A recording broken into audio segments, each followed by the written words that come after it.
열왕기하 17장 7절에서 23절까지 말씀. 제가 예수를 믿고 교회를 다니면서 맨 처음에는 그렇게 생각했던 거예요. 교회는 교회 얘기하고 세상은 세상 얘기하고. 그래서 교회에서 말하는 것과 세상에서 말하는 것이 이렇게 따로따로 있었던 것 같아요. 그러니까 교회에서는 혹은 성경은 성경의 말씀대로 믿고 세상은 세상대로 돌아가고. 근데 조금 더 있다 보니까 그것이 아니구나. 물론 교회나 성경은 이제 성경에 사는 얘기를 교회에서 하지만 그 성경 말씀에는 성경 말씀에 속한 성경 말씀이 통하고 성경 말씀으로 되는 것은 교회만이 아니라 세상 전부구나. 그래서 결국은 우리는 믿음 안에서 교회의 삶 혹은 세상의 삶을 통합해야 될 필요가 있단 말이에요. 그 말은 뭐냐면 우리는 교회는 교회대로 하고 세상은 세상 역사는 세상 역사대로 돌아가는 것 같지만 결국은 성경을 모은 말입니다. 하나님께서 교회에서만 하나님이 아니라 세상의 하나님이시고 세상은 하나님의 뜻대로 결국은 된다는 것이죠. 그래서 역사도 그냥 교회는 교회 다니고 그냥 역사가 그냥 마음대로 갈 것 같은데 아니에요. 예수님께서 사도행전 1장에서 역사가 앞으로 이렇게 돌아갈 거다 말씀하셨어요. 그것은 뭐냐면 복음이 예루살렘과 유대와 사마리아와 땅끝까지 이루어 증거될 것이다 하는 것입니다. 그래서 지금도 그 역사 속에서 이루어지는 거예요. 그래서 예수님 오신 후에 이제 사도행전, 복음이 사도들의 그 순종에 따라 복음에 전해지는 과정을 썼고, 그래서 교회가 생겨서 각 교회에 보내는 편지, 로마서, 고린도, 또 에베소, 빌립보, 골로새 그게 쓰여졌고, 그럼 맨 마지막은 요한계시록이잖아요. 하나님이 알파와 오메가 되시고 처음과 나중이 되시고 또 그 사망과 음부의 열쇠를 가지시고 전에도 계셨고 이제도 계시고 앞으로 오실 그 하나님이 하나님의 말씀대로 될 세상을 딱 말씀하셨단 말이에요. 하나님 믿는 것은 교회에서만 믿는 게 아니에요. 교회 일만 하나님을 따지는 게 아니라 세상에서도 마찬가지란 말이죠. 그랬을 때 세상의 흐름도 일도 마찬가지예요. 나라의 흥망성쇠나 나라가 되고 안 되는 것도 역사를 보면 이제 알 수가 있어요. 그래서 사람들은 자기 나름의 관점으로 역사를 본단 말이에요. 역사가 참 재밌죠? 똑같은 걸 보더라도 해석이 다르단 말이에요. 좀 이게 왔다 갔다 할 수도 있는데, 그래서 광해군을 볼 때 광해군 제가 어릴 때는 나쁜 놈, 그리고 4대의 명나라를 섬기지 않고 오랑캐나라의 청나라를 섬겼고, 그래서 명나라로부터 또 광해군을 이렇게 주색잡기에 빠진 왕이라고 그렇게 봤단 말이죠. 그런데 10년 전인가요? 유명한 영화가 나왔죠. 그러면서 진정한 광해군이야말로 명나라의 그 사신을 그 조공을 받지 않은 조선의 유일한 왕이라. 같은 사실인데 왜 다른 말을 합니까? 해석이 다른 거죠. 관점이 다른 거죠. 그러니까 4대 예가 우선이었는데 국민, 그때는 백성이죠. 저는 그래서 좀 사람마다 그냥 백성 그러는데 하나님께는 백성이지만 지금 우리는 백성 그러면 그냥 왕이, 신앙에서는 하나님이 왕이지만 이제 나라를 다스리는 정치에 있어서는 지금 민주주의잖아요. 그러니까 국민의 뜻을 받들고 국민을 생각해야죠. 예전에는 왕의 나라였어요. 왕이 마음대로 했단 말이야. 그러니까 전 백성이라는 말보다는 국민이라는 말이 좋은데 지금은 그렇습니다. 근데 우리가 하나님이 와 계시니까 하나님의 백성이라는 건 맞아요. 그런데 대한민국 백성이 아니라 대한민국 국민이라는 말입니다. 그러니까 그렇게 해서 결국은 그렇게 나라가 말입니다. 나라도 결국은 나라의 흥망성쇠도 하나님께 달려있다는 것입니다. 그러니까 이제 그러니까 역사적인 시각에 따라서 달라지는 것을 얘기했죠. 그래서 유명한 책이죠. 역사란 무엇인가 E.H. 카라는 사람이 쓴 데 보면 역사는 현재와 미래의 끊임없는 대화다 이렇게 얘기했어요. 왜냐하면 과거 일을 가지고 현재 시점으로 계속 보면서 이랬구나 하고 새로운 해석이 일어난단 말이에요. 그래서 역사적인 사실은 변하지 않지만 그 역사를 보는 기준과 관점은 달라진단 말이죠. 그런 것처럼, 그런 얘기가 그냥 하는 게 아니라 그런 것처럼 제가 예전에는 교회는 교회대로 하고 뭐 세상 세대로 흘러가는구나. 근데 그게 아니야. 결국은 하나님의 관점, 성경의 관점으로 세상도 보고 나라도 보는 게 맞다 하는 거란 말이야.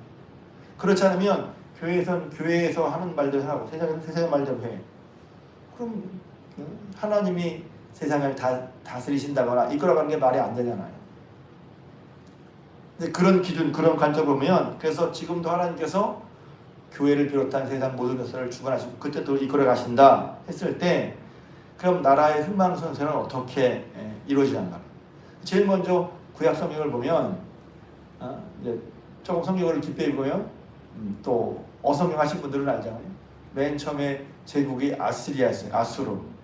아수르가 망하죠. 어제 제가 잠깐 말씀드린 제국이란 말이면 큰 나라인데, 큰 나라는 건 좋아요. 제국을 일으켰다는 건 좋아요. 그런데 제국주의는 나쁜 거예요. 제국주의는 큰 나라가 되어서 다른 나라를 내가 다 먹겠다는 거거든요.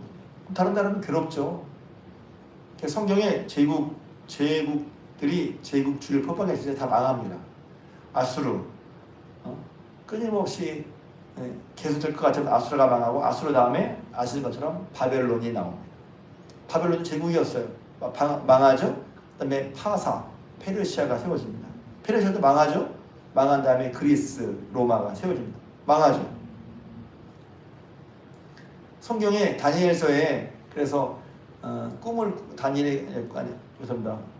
느부갓네살인가요? 지금 왕은 이름 정확하지 않습니다. 벨사살 왕이 꿈을 꿨는데 큰 신상을 보고 머리는 금, 가슴은 은, 배는 동이고 그 다음에 다리는 새와 흙이 큰 동상의 환상을 보여요. 이게 무슨 뜻입니까? 나라가 그렇게 아수르, 바벨론, 그 다음에 페르시아, 그리스 이렇게 가는, 그러니까 쉽게 말하면 하나님이 제국의 역사도 주관하신다는 것을 일러준단 말이에요. 그럼 똑같이 우리나라도 마찬가지죠. 저는 이제 왜 우리나라 얘기를 하려고 오늘이 광복절이잖아요. 나라다운 주권을 가지고 또 나라를 이뤄가도록 정부가 한 나라를 세우는 건 굉장히 중요한 일이에요. 지금 우리는 아무 일도 없었잖아요. 저는 예전에 어떤 분이 저보고 3.1절도 경험 못하고 8.15도 경험 못하고 6.25도 경험 못한 세대라고 그러더라고요. 맞아요. 여기 장로님이나 권사님은 6.25 경험해 보셨을 거예요. 광복도 경험해 보신 분이 계실 거예요. 지금 45년이니까 80주년, 79년도 80주년이 되는 것이죠. 근데 3.1절 장로님은 경험해 보셨겠구나. 3.1절 경험해 보신 분. 근데 그렇지 않아도, 그걸 경험해 보지 않아도 나라가 주권, 나라의 권리를 잃었을 때 얼마나 비극을 당하는지 보고 있잖아요. 지금 한 나라가 주인이 이 사람이었다가 저 사람에다가 무력으로 미얀마라든가 아프리카 이런 나라들이 계속해서 어려워요. 계속해서 분쟁이 있어요. 사는 게 아니야. 그래서 우리나라의 전역을 산다는 게 굉장히 복된 일이고 또 평화적인 정권이야. 선거를 해서 투표를 해서 더 많이 가졌네? 당신이 정부 맡아. 이게 되는 게 너무 귀한 거예요. 어쩌면 민도가 높은 거란 말이에요. 국민의 수준이. 다른 나라들 아프리카 보면 계속해서 싸웁니다. 이 사람 힘쳐도 쿠데타 일으키면 또 저렇게 하기도 하고. 우리나라도 그런 역사가 있었지만 그 후로 지금 평화적인 정권이 되고 있잖아요. 너무 당연하게 하면 너무 중요한 거예요. 근데 힘이 없으면 나라를 빼앗깁니다. 지금 우크라이나 러시아 전쟁을 하고 있잖아요. 러시아가 그 자세하게 저도 모르지만 러시아가 옛날에 우리 땅이었다. 너 우리한테 꿇어야 돼 하고 힘으로 뺏으려다가 지금 4년째 전쟁이 되고 있는데, 그래서 서방 여러 나라가 도와줘요. 물론 제가 말하는 거 외에 정치적인 그런 여러 가지 있기도 하지만 미얀마 전쟁 중입니다. 인도와 전쟁 중입니다. 적경 지역에서. 그러니까 한 나라가 자기의 주권을 가지고 우리나라도 1940년 이전에는 일본에게 주권을 뺏겼었어요. 제가 한번 얘기를 했죠. 100세를 넘어서는 김영석 선생님이, 뭐 선생이란 말을 붙여도 좋을 것 같아요. 살면서 제일 어려웠던 때가 언제냐? 일제시대라고 했어요. 제가 살면서 제일 암울했던 시대가 일제시대라고 했다. 아니 그것을 모르잖아요, 저 여러분들은. 그런데 제가 느낌 알았어요, 얼마나 하는지. 사람들이 정말 힘들었으니까 내가 이렇게 되면 죽어도 소원이 없겠다 그러잖아요. 죽어도 소원이 없겠다. 얼마나 그게 힘들고 어려우면 내가 이것만 되면 죽어도 소원이 없겠다 그랬냐면 광복이 그랬다는 거예요. 광복이. 내가 이제 일본에서 벗어났으니 이제 죽어도 여한이 없다. 사람들이 다 그렇게 말했다는 거예요. 나라를 빼앗기고 나라의 주권을 잃는 것은 그만큼 비참한 일이란 말이죠. 우리가 이제 이렇게 하고 있으니까 지금 이게 뭐 당연한 것 같지만 당연한 게 아니죠. 그래서 그런 일을 경험한 사람들은 여러분들은 부탁드립니다. 새벽 예배 시간에 특히 새벽에 열심히 나오신 분들은 꼭 빼놓지 말고 그런 기도만 하는 게 아니라 꼭 그런 기도를 하십시오. 나라와 민족을 위해서는 꼭 해주셔야 돼요. 제가 새벽에 말씀을 잘하고 말씀에 관한 기도만 간단히 하고 어느 때 간혹 전체 기도를 하는데 나라와 민족을 위한 기도는 빼놓지 말고 하셔야 됩니다. 그냥 잘 얘기해 주세요. 근데 이제 오늘 말씀은 읽었지만 나라와 민족이 망하는 이유가 있다는 거예요. 오늘 얘기는 하나님이 세워주시고 복주신 이스라엘과 유다가 망하는 이야기란 말이에요. 그래서 7절에 이 일이 뭐냐면 이스라엘이 망한 일은 이 얘기하는 거예요. 그리고 19절에 유다도 이렇게 해서 망했다는 거예요. 망했다는 게 뭐예요? 아수르의 주권을 빼앗겼어.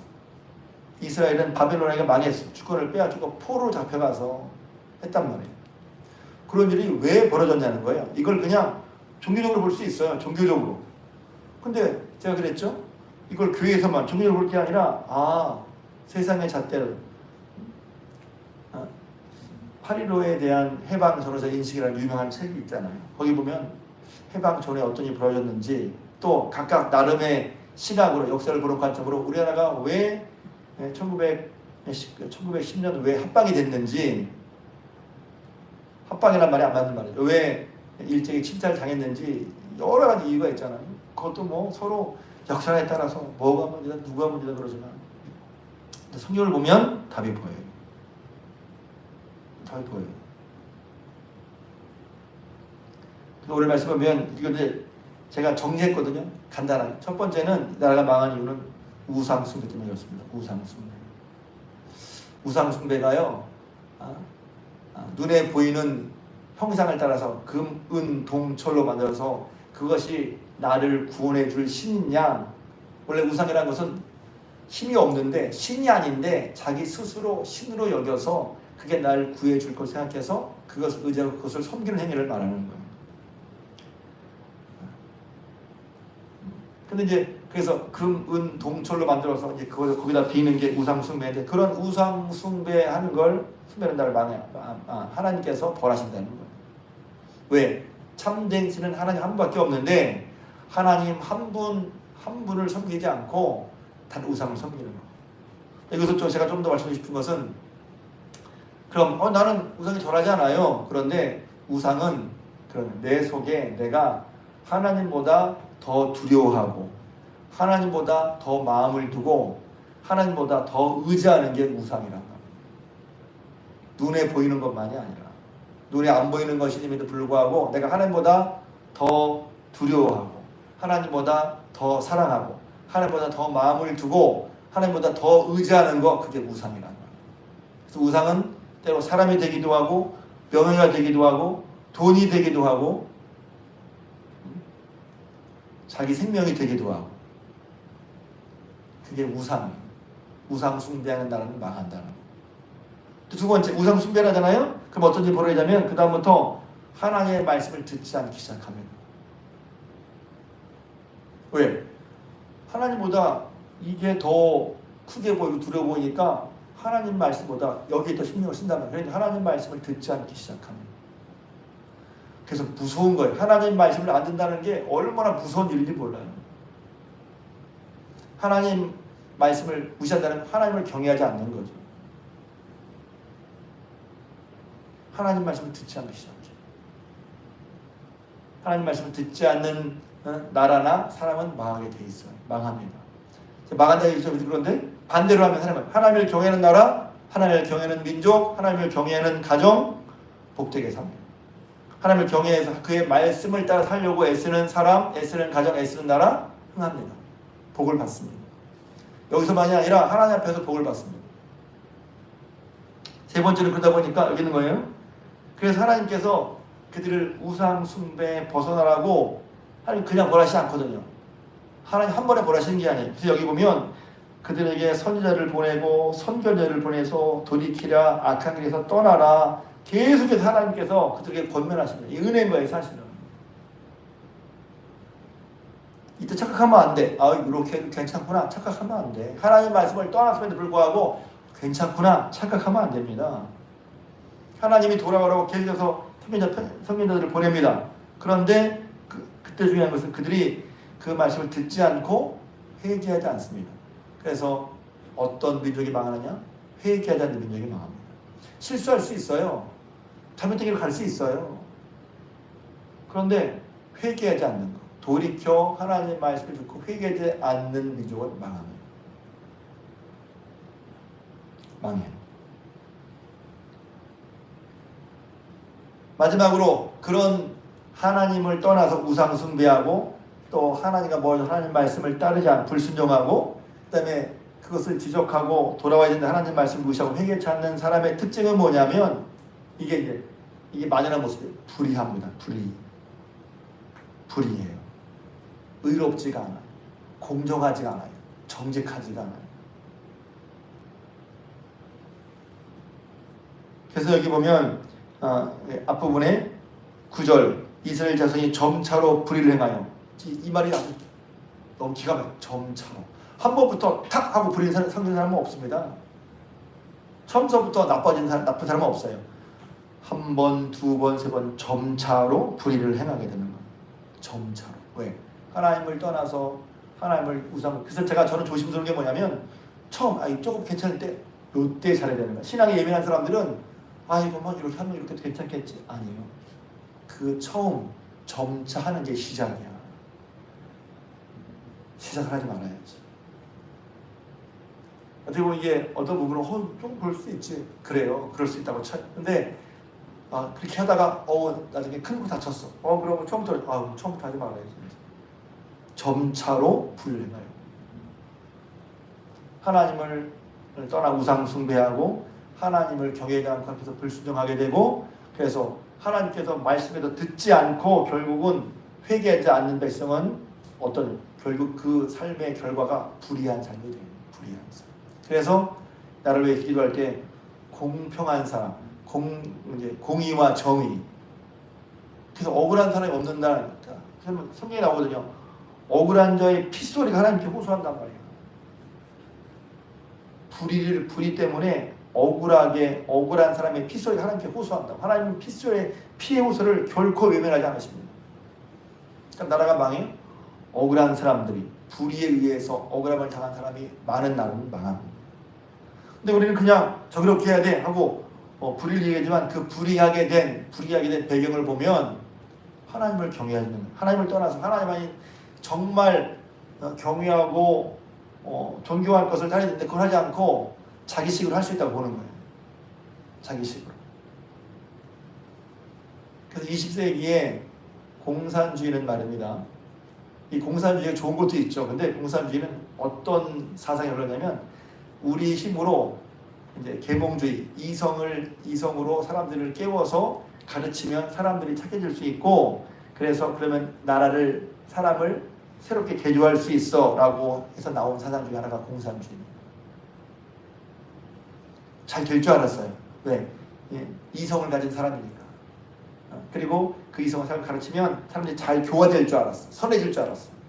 그런데 꽝 하고 터진 게 뭐냐면 세계 1차 대전이에요. 우리는 잘 못 느끼지만 사상사를 공부해보면 그게 우와 그들이 충격이겠구나. 왜? 우리 열심히 해서 그 사람들이 잘 살고 착해질 줄 알았는데 웬걸 세계 전쟁이 일어났어. 1차 전쟁, 2차 전쟁.